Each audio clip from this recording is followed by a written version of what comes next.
성경이 처음에 만 2년 후에라고 시작한 것은 언제부터의 일이냐면 아, 요셉이 그 꿈을 해석하여 준 때로부터 만 2년 후입니다. 요셉이 무슨 꿈을 해석하였냐면 그 떡 맡은 관원장과 술 맡은 관원장의 꿈을 해석하여 준 그때입니다. 그때 그 술 맡은 관원장이 복직될 것을 해석해 주면서 그 관원장에게 그 복직이 되면 꼭 나를 기억하사 바로 왕에게 내 상황을 알려주십시오라고 부탁을 했습니다. 그런데 그 술 맡은 관원장이 일부러 그랬는지 혹은 자기가 아직 그것을 말할 위치에 처하지 않아서 그랬는지는 정확하게 알 수는 없습니다만 잊어버린 겁니다. 어떻게 보면 요셉의 입장에서 보면 좀 억울할 수 있습니다. 그 꿈을 해석해주고 해석한 준 대로 그 사람이 복직이 되었는데도 나를 기억하지 못하는 겁니다. 형들에게 죽임을 당할 뻔하다가 팔려서 애굽으로 온 것도 힘이 드는데 그곳에서 보디발의 집에서 억울한 누명을 쓰고 감옥에 갑니다. 감옥에 가서 그곳에서도 열심히 하나님의 뜻대로 살아서 하나님의 은혜로 그곳에서도 형통하게 하셨지만 그 꿈을 해석하여 주고서 이제 좀 괜찮아지리라 생각을 했는데 여전히 2년 동안 아무 일도 없었던 겁니다. 여러분이 만약 요셉이라면 어떻게 느꼈겠습니까? 마음이 굉장히 답답했을 겁니다. 마음이 굉장히 답답하고 힘이 들어서 언제까지니까 라고 생각할 수 있습니다. 그러나 여러분, 아무리 우리가 힘들고 어려울지라도 하나님께서 때가 되면 풀어주시고 때가 되면 해결하여 주실 때가 있습니다. 우리가 믿음 안에서 소망을 잃지 않고 하나님의 다스리심을 여전히 믿음으로 믿고 나간다면 하나님이 저 감옥 밑에 있던 요셉을 들어 올려서 하나님이 쓰실 날이 있다는 겁니다. 만 2년 후에. 그런데 우리는 이 만 2년을 기다리기가 힘들어서 하나님 하면서 힘들어할 때가 있습니다. 오늘 여러분, 요셉이 그 만 2년 동안 겪었을 그 마음의 고생 우리도 짐작할 수 있습니다. 우리의 삶에도 그런 날들이 있습니다. 하지만 만 2년 후에 하나님이 하나님의 일을 이루십니다. 그래서 여러분, 믿음 안에서 하나님이 일을 이루실 것을 기대하며 기다리며 믿음으로 나아가는 저와 여러분 되기를 축복합니다. 바로의 왕이 꿈을 꿉니다. 꿈을 꾸는데 그 꿈이 어떤 꿈들이었는지 우리가 잘 아는 이야기입니다. 7마리의 살찐 소가 나오는데 그 뒤에 7마리의 아주 흉한 아주 삐쩍 마른 그런 소들이 나와서 그 앞에 7마리의 소를 잡아 먹습니다. 또한 그 7곡식이 나오는데 아주 튼실한 곡식이 나오는데 그 튼실한 곡식 뒤에 아주 파리한 얇은 그런 곡식이 나와서 그것을 다 잡아 먹습니다. 이 꿈을 꾸고 바로가 고민을 합니다. 얼마나 고민이 했냐면 그 아주 수척하여질 정도로 고민을 합니다. 그제서야 그 술 맡은 관원장이 요셉을 생각합니다. 아마 그때 생각이 났는지 아니면 이때는 내가 말할 수 있겠노라. 왜냐하면 그 관원장도 왕에게 밉보여서 감옥에까지 갔다 온 입장이기 때문에 어떤 말을 쉽게 하지는 못했을 겁니다. 그런데 이때다 싶어서 그것을 이야기합니다. 이야기할 때 뭐라고 말하냐면 우리가 그 꿈을 꿨는데 그 꿈에 대해서 그 히브리 청년이 해석을 하는데 그 해석한 대로 되어 나는 복직되고 그는 매달렸나이다. 하나님의 사람이 말한 그대로 되었다. 이렇게 이야기를 합니다. 요셉이 말한 그대로 된 겁니다. 하나님이 믿음의 사람에게 주시는 가장 큰 복은 그 말한 대로 되는 겁니다. 사무엘에게도 있습니다. 하나님이 사무엘을 하나님의 선지자 삼으셨을 때 성경이 뭐라고 기록하냐면 사무엘상 3장 19절에 보면 사무엘이 자라매 여호와께서 그와 함께 계셔서 그의 말이 하나도 땅에 떨어지지 않게 하시니. 무슨 말씀입니까? 사무엘이 한 말을 하나님이 이루셨습니다. 여러분, 우리의 말은 능력이 있습니다. 아시죠? 예. 우리의 말은 능력이 있습니다. 나는 하나님의 은혜 안에서 형통할 거야. 하나님이 나를 들어 사용하실 거야. 우리가 믿음으로 선포할 때 그 말이 헛되지 않은 것은 그 말을 들으시는 하나님이 계시기 때문에 그렇습니다. 우리가 이것을 잘 배웠죠. 어디서 배웠습니까? 민수기 14장 28절에 하나님이 이스라엘 백성에게 분명히 말씀하십니다. 너희 말이 내 귀에 들린 대로 내가 너희에게 행하노니. 하나님은 우리의 말을 듣고 계시고 우리의 말한 그대로 이루어 주기를 원하십니다. 그러면 혹시 이럴 때 걱정하는 분들이 있을지 몰라요. 나는 계속 부정적인 말, 안 된다, 못한다, 그런 말만 했는데 하나님이 그 기도, 그 말 다 들으시면 어떡하지요? 예, 그렇게 고민하지 않으셔도 됩니다. 하나님 앞에, 하나님 이전까지 했던 말 다, 안 좋은 말들 다 취소할게요. 그럼 하나님 그거 들으시고 이제부터 여러분이 믿음 안에서 하나님 앞에서 믿음으로 선포한 일 하나님 들으시고 그대로 이루어 주시는 은혜가 있을 겁니다. 우리의 말이 힘이 있는 것은 내가 능력이 있는 것이 아니라 우리의 말을 들으시는 하나님이 계시기 때문에 그렇습니다.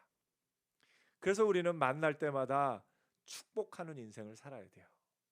옆에 바라보면서 한번 축복해 주세요. 잘 되고 형통한 인생을 살 겁니다. 하나님이 당신의 삶을 능력 있게 하실 겁니다. 아멘. 우리가 그렇게 선포할 때 내 힘으로 하는 것이 아니라 하나님이 주신 은혜로 우리가 믿음으로 선포할 때 하나님이 우리의 소리를 들으시고 그 소리대로 역사하실 겁니다. 요셉에 대해서도 그가 증거하기를 그 해석한 대로 그가 말한 대로 되어 나는 복직되었나이다 이렇게 이야기를 합니다. 그래서 바로 왕이 그 말을 듣고 요셉을 불러오라 합니다. 요셉을 불러오는데 사람들이 요셉을 왕 앞에 데려가기 위해서 먼저 수염을 깎습니다. 여러분, 이스라엘 그 가나안 땅에 거하는 셈 족속들은 수염 기르는 걸 좋아했어요. 지금도 전통적인 유대인들은 이걸 또 기르고 있죠. 수염 기르는 걸 좋아합니다. 하지만 당시에 이 애굽 지역에서는 수염을 깨끗하게 깎는 것이 그 지역의 또 문화였던 것을 봅니다. 그래서 요셉을 왕 앞에 데리고 가기 위해서 그 수염을 먼저 깎습니다. 그리고 나서 요셉의 옷을 갈아입힙니다. 특별히 이 내용을 기록하지 않아도 되는데 기록한 것은 참 의미가 있습니다. 요셉의 삶의 중요한 순간마다 옷이 등장합니다. 먼저는 그 아버지가 해준 채색 옷을 입고 그가 삽니다. 그래서 그 채색 옷은 아버지 야곱의 특별한 사랑의 상징이요, 요셉이 얼마나 사랑받는 사람이었는지를 상징합니다. 그런데 그 동일한 옷이 그 형들에게 붙잡혀서 이방 사람에게 팔릴 때 형들이 그의 채색 옷을 벗겨서 피를 묻혀서, 동물의 피를 묻혀서, 염소의 피를 묻혀서 그 아버지 야곱에게 가져다 줍니다. 야곱도 참 아이러니하죠. 자기 형 에서의 옷을 속여서 입어서 그 축복을 가로챘는데 이제는 자신의 다른 아들들이 그 옷으로 자신을 속이는 겁니다. 야곱의 인생은 참 자신도 속였는데 똑같이 속임을 당하는 야곱의 모습을 볼 수가 있습니다.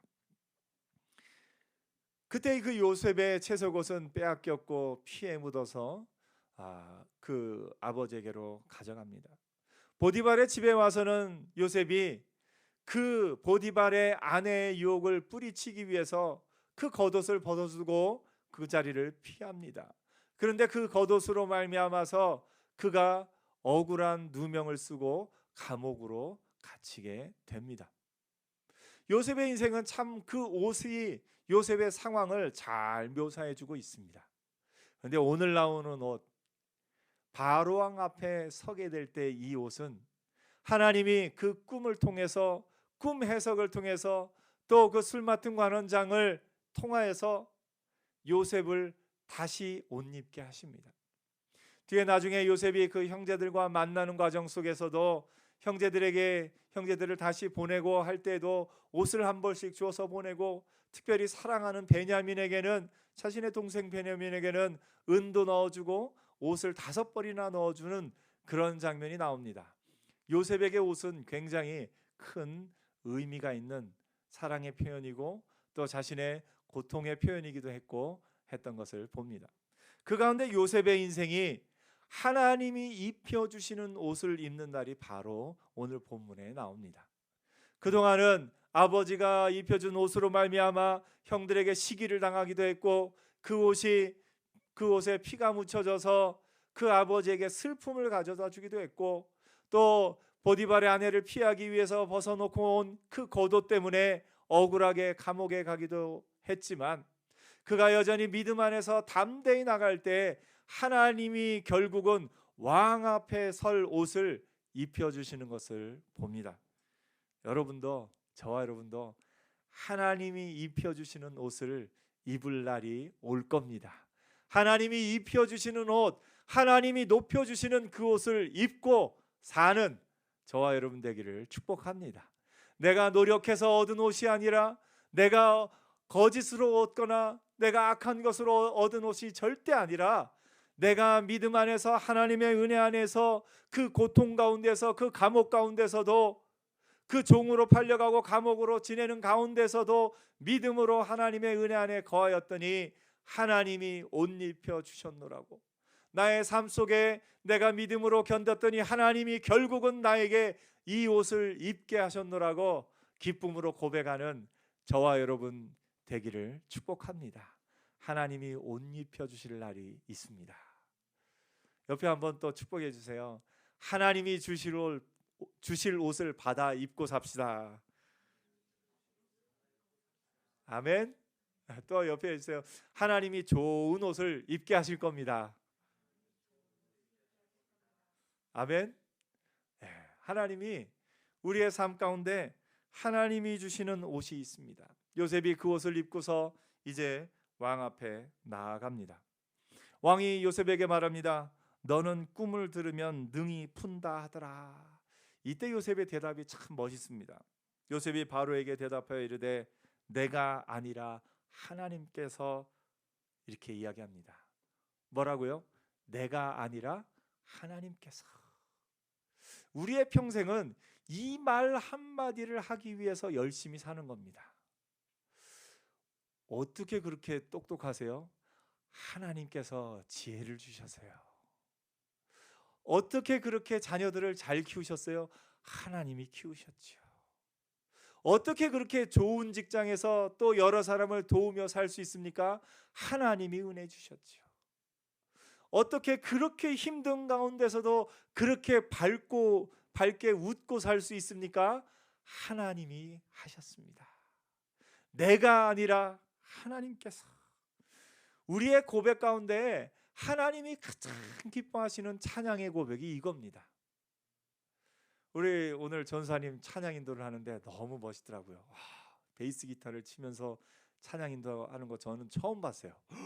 와, 내 베이스 기타를 얼마나 잘 치는지, 어떻게 그렇게 베이스 기타를 잘 치게 되셨죠? 하나님께서. 우리가 내가 삶 속에서 최선을 다해서 내가 맡은 분야, 내가 할 수 있는 분야, 그곳에서 최선을 다해서 살아가는 이유는 뭐냐면 이 한마디를 하기 위해서요. 내가 아니라 하나님께서. 여러분의 삶 속에서 모든 일 가운데 다른 모든 사람보다 뛰어난 사람들이 되기를 축복합니다. 그리고 나서 누군가 여러분에게 어떻게 그렇게 잘하세요? 그럴 때 하나님께서, 내가 아니라 하나님께서. 요셉의 이 고백은 바로가 너는 꿈을 능히 잘 푼다 하더라 할 때 요셉이 분명하게 말합니다. 내가 아니라 하나님께서. 우리의 삶에 내가 최선을 다해서 살아야 되는 이유가 여기 있습니다. 하나님께 영광 돌리기 위해서. 때로 여러분, 잘 될 때뿐만 아니라 여전히 고난 가운데 있고 여전히 아픔 가운데 있지만 그럼에도 불구하고 우리는 하나님께 영광을 돌릴 수 있습니다. 무엇입니까? 욥기가, 제가 인생의 사칙연산 얘기를 했었죠. 욥기가 인생의 마이너스 고난에 대해서 이야기합니다. 우리의 삶에 그렇게 많은 고난이 있는데 그 고난을 어떻게 해석할 것인가가 욥기의 주제입니다. 시편의 주제는 고난 가운데 찬송할 수 있느냐는 겁니다. 정답은 뭘까요? 찬송할 수 있다. 고난 가운데 찬송하면 빼기가 뭘로 바뀌는 겁니까? 더하기로 바뀝니다. 빼기가 크면 클수록 더하기가 커집니다. 내가 마이너스 5의 고난 가운데 하나님을 찬양하면 더하기 5가 되고, 내가 마이너스 50의 극심한 고통 가운데 여전히 하나님을 찬양하면 더하기 50이 되어서 하나님이 그 마음을 기뻐 받으시는 겁니다. 그래서 우리의 인생은 빼기를 더하기로 만드는 인생, 마이너스를 플러스로 만드는 복된 인생인 줄 믿습니다. 우리가 그 하나님 앞에 영광을 돌리는 것은 아까도 말했지만 내가 아니라 하나님께서, 그 아픈 고통 가운데서, 그 어려운 상황 가운데 어떻게 그것을 이길 수 있었습니까? 내가 아니라 하나님께서. 오늘 여러분, 우리의 삶의 궁극적인 대답은 내가 아니라 하나님께서입니다. 여러분의 사는 동안에 이 고백을 하는 자로 사는 은혜가 있기를 축복합니다. 그래서 기다려서 누가 나에게 아니 어떻게 그렇게 잘하세요? 아니 어떻게 그렇게 늘 기뻐하세요? 그 말 묻기만을 막 기다리다가 그 말 딱 누가 물어보면 바로 답이 나와야 돼요. 내가 아니라 하나님께서. 여러분, 우리의 삶 가운데 내가 아니라 하나님께서, 그 고백이 더욱 많아지는 복된 삶을 살기를 축복합니다. 요셉이 내가 아니라 하나님께서 하면서 바로에게 그 이야기를 하니까 바로가 그것을 기뻐하면서 그 꿈 얘기를 합니다. 그리고 요셉은 그 꿈을 해석해 줍니다. 그 꿈을 해석함으로 말미암아서 이 애굽이라는 큰 왕조가, 어떻게 보면 애굽은 그 당시의 주변 나라들에 비해서도 인구 밀도가 조금 높은 나라 가운데, 그리고 사람들의 수가 많은 나라 가운데 하나였습니다. 만약에 이 애굽이라는 나라가 이 7년이나 지속되는 흉년, 여러분 오늘날 같이 이 저장한 양식이 있고 마트에 가서 물건들을 이렇게 쉽게 살 수 있는 이런 때에는 우리가 그 양식 걱정을 이렇게 안 할 겁니다. 그런데 이 당시에 농사는 뭐냐면 씨를 뿌리고 자라기를 기다리는 겁니다. 근데 하늘에서 비가 안 오면 다 말라 죽는 겁니다. 남아있는 이 곡식, 저장하는 곡식, 그런 거 없었던 때입니다. 그런데 이 7년이라는 흉년을 만약에 아무 준비 없이 맞았으면 어떻게 됐을까요? 애굽이라는 큰 나라가 아마 거의 살아남지 못하는, 정말로 많은 사람이 죽을 수밖에 없는 그런 상황이 되었을 겁니다. 더구나 그 당시에 곡식을 저장하는 것도 없었고 너무나 큰 풍년이 들었기 때문에 오히려 저장하지 않았고, 또 곡식이 없으면 그것을 대체할 만한 그런 어떤 것도 마땅치 않았던 그때에 하나님이 요셉을 통해서 애굽을 살리신 것을 봅니다. 그런데요, 하나님이 요셉을 통해서 애굽을 살리신 것이 결국은 누구를 위한 겁니까? 결국은 이스라엘을 살게 하기 위한 하나님의 계획 안에 있습니다. 애굽이라는 큰 나라가 보존되도록, 애굽이라는 큰 나라가 살도록 하신 이유는 이스라엘을 그 애굽으로 보내어서 한 가족, 어떻게 보면 패밀리, 야곱의 가족 70여 명이던 그 이스라엘을 200만 명이 넘는 큰 민족으로 이루기까지 그 애굽에서 보호하시고 그 민족을 크게 하기 위해서 하나님이 애굽이라는 나라를 보존하신 겁니다. 그래서 여러분, 애굽을 잘되게 하신 하나님의 뜻은 결국은 누구를 잘되게 하시는 거예요? 하나님의 백성을 성장시키시고 하나님의 백성을 잘되게 하려는 하나님의 뜻이 있는 줄 믿습니다. 오늘 여러분, 이 세상이 잘 되는 것 누구를 위해서입니까? 이 세상이 잘 되는 것 하나님이 하나님의 사람들을 그 안에서 잘 되고 형통하고 성장하게 하시려는 하나님의 뜻이 그 안에 담겨져 있습니다. 요셉을 통해서 애굽의 7년 흉년을 대비하게 하시고 애굽이라는 큰 나라를 살리신 하나님께서 그 애굽을 통해서 이스라엘을 살려 주셨고 이스라엘을 큰 민족으로 만들어 주신 것을 봅니다.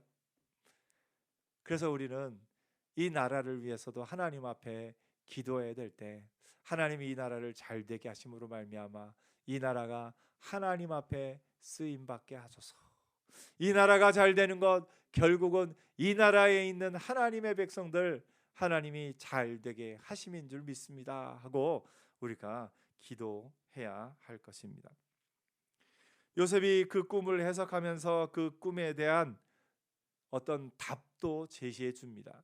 이 꿈대로 7년 풍년이 있은 다음에 7년 흉년이 있을 터이니 이렇게 해서 이 7년 흉년을 대비하라 이렇게 이야기를 합니다.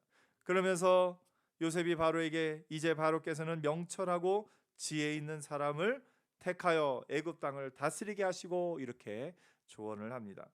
바로가 나중에 이렇게 이야기합니다. 이와 같이 하나님의 영에 감동된 사람을 우리가 어찌 찾을 수 있으리요? 하나님이 이 모든 것을 보이셨다고 요셉이 말하니까 너와 같이 명철한 사람을 내가 어디서 찾을 수 있겠느냐 하면서 바로가 이 요셉을 애굽의 총리로 세우는 것을 봅니다. 오늘 여러분, 이 바로를 통해서 이 요셉에게 들려준 칭찬은 정말 대단한 것 같습니다. 너와 같이 지혜롭고 명철한 자가 없도다. 하나님의 사람들이 이런 소리 듣고 살았으면 좋겠습니다.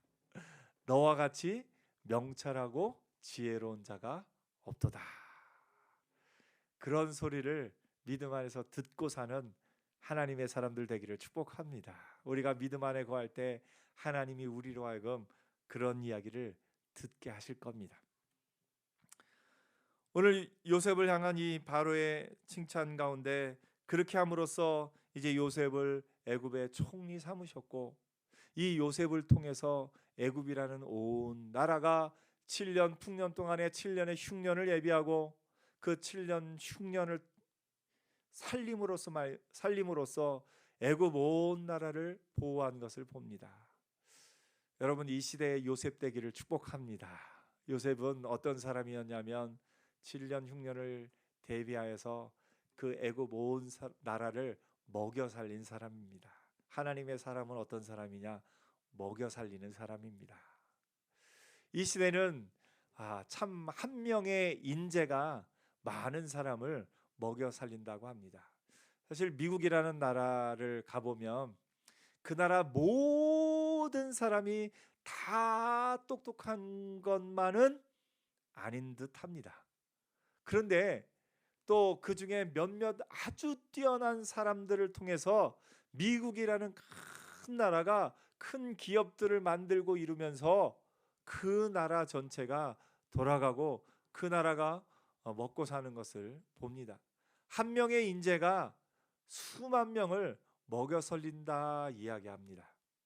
오늘 여러분과 여러분의 자녀들이 적어도 수만 명, 우리 기도하죠. 늘 5만 명을 먹여 살릴 그런 하나님의 사람으로 쓰임 받는 은혜 있기를 축복합니다. 그래서 자녀들을 향해서 축복하는 거예요. 너는 5만 명을 먹여 살릴 사람이 될 거야. 우리가 지금은 그 말을 내가 한 말이기 때문에 그 말을 이거 무슨 말씀하세요 그러지만 하나님이 우리 말을 들으시고 우리의 말의 선포 가운데 하나님이 역사하시면 그 말대로 이루어지는 은혜가 있을 겁니다. 그래서 우리의 축복의 최고의 축복은 요셉처럼 많은 사람을 먹여 살리는 사람이 될 겁니다. 옆에 한번 축복해 주세요. 요셉처럼 많은 사람을 먹여 살리는 사람이 될 겁니다. 아멘. 예. 요셉이 이때 애굽이라는 나라만 7년 동안 먹여 살린 것이 아니라 요셉이 이때부터 시작한 게 뭐냐면 바로 왕의 국고성을 짓는 일입니다. 그 풍년 때에 풍년의 그 곡식을 쌓아두기 위해서 바로 왕의 국고를 쌓는 국고성을 짓습니다. 이 국고성이 언제까지 짓는지 아세요?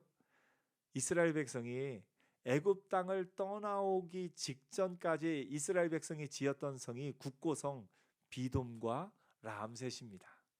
그러니까 요셉이 한 그 일로 말미암아 그 당시에 애굽 사람들과 그 주변 나라의 사람들만 먹고 살았을 뿐만 아니라 그 일로 말미암아 이스라엘 백성이 애굽에서 지내는 동안 대대로 할 수 있는 일거리를 만든 거예요. 얼마나 대단한 겁니까?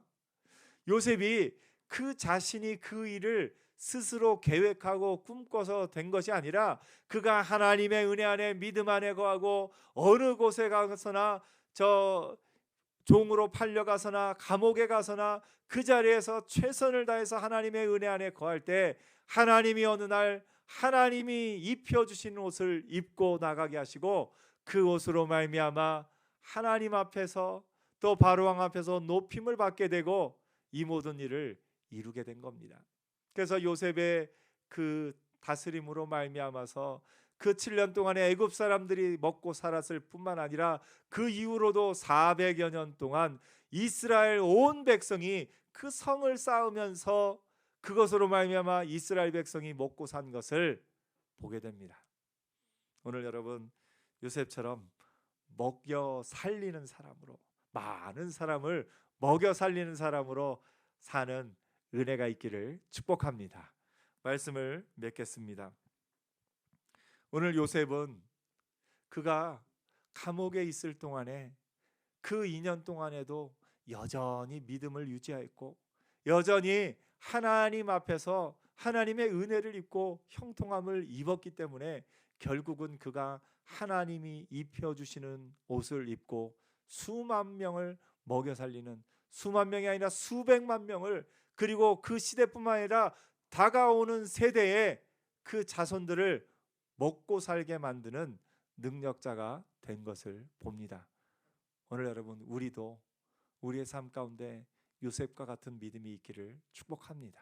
내가 비록 지금 종으로 팔려갔을지라도 내가 지금 비록 억울하게 감옥에서 살고 있을지라도 내가 어느 상황에서건 하나님의 은혜 안에 거하면 언젠가 하나님이 나를 하나님이 옷 입혀 주시고 하나님이 높여 주셔서 하나님의 뜻대로 사용하실 날이 있다는 것을 믿음으로 바라보면서 오늘의 우리 삶 가운데 최선을 다해서 은혜 가운데 또 그 하나님의 은혜 안에 사는 저와 여러분 되기를 축복합니다. 또 누군가 우리에게 물어봤을 때 내가 아니라 하나님이 하는 그 고백을 꼭 하고 사는 저와 여러분 되기를 축복합니다. 기도하겠습니다.